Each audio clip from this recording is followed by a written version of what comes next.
अच्छा, हमने बात की थी सुपरवाइजर की रिस्पॉन्सिबिलिटीज की, तो जी। अपॉइंटेड पर्सन का जो कैलिपर या रिस्पॉन्सिबिलिटीज है, जॉब डिस्क्रिप्शन, वो क्या होगी, क्या क्या कवर करना होगा उसमें?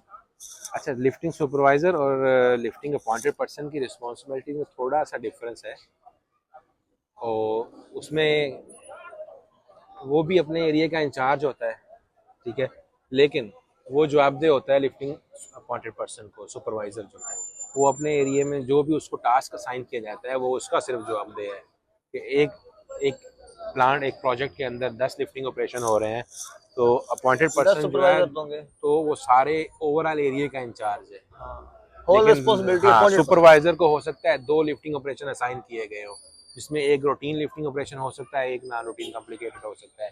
सुपरवाइजर ने उसको प्रिपरेशन करनी है। प्रिपरेशन में उसने लोड मोबिलाइजेशन से लेके साइट प्रिपरेशन से लेके प्री रिक्विजिट रिक्वायरमेंट सारी फुलफिल करके अपॉइंटेड पर्सन को बताना है कि जी साइट रेडी हो गई है। अपॉइंटेड पर्सन जाएगा, ऑलरेडी उसने लिफ्टिंग प्लान एज पर स्टैंडर्ड बना लिया होगा पहले ही। उसी प्लान को अप्रूव करवा के जब वो सुपरवाइजर को देगा तो वो वहाँ पे प्री रिक्विजिट रिक्वायरमेंट फुलफिल करेगा। तो जब वो प्री रिक्विजिट रिक्वायरमेंट फुलफिल करके ओके का सिग्नल देगा तो अपॉइंटेड पर्सन साइट पे जाएगा, जाके वेरीफाई करेगा कि prerequisite controls are in place और नॉट।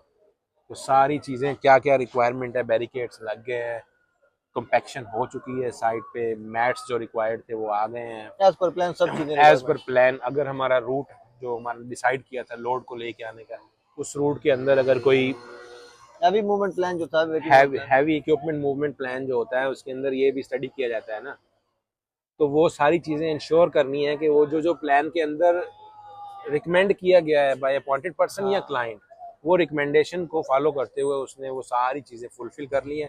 तो अपॉइंटेड पर्सन साइट पे आके उसको इंश्योर करके गो हेड देगा, गो हेड देगा तब जाके लिफ्टिंग ऑपरेशन कमेंस होगा। कमेंस होने से पहले अपॉइंटेड पर्सन सुपरवाइजर जो है वो अपॉइंटेड पर्सन के साथ मिलके क्रेन की इंस्पेक्शन, लिफ्टिंग टीम के सर्टिफिकेट्स, थर्ड पार्टी सर्टिफिकेट्स, ये सारी चीज़ें प्री रिक्विजिट में आती हैं।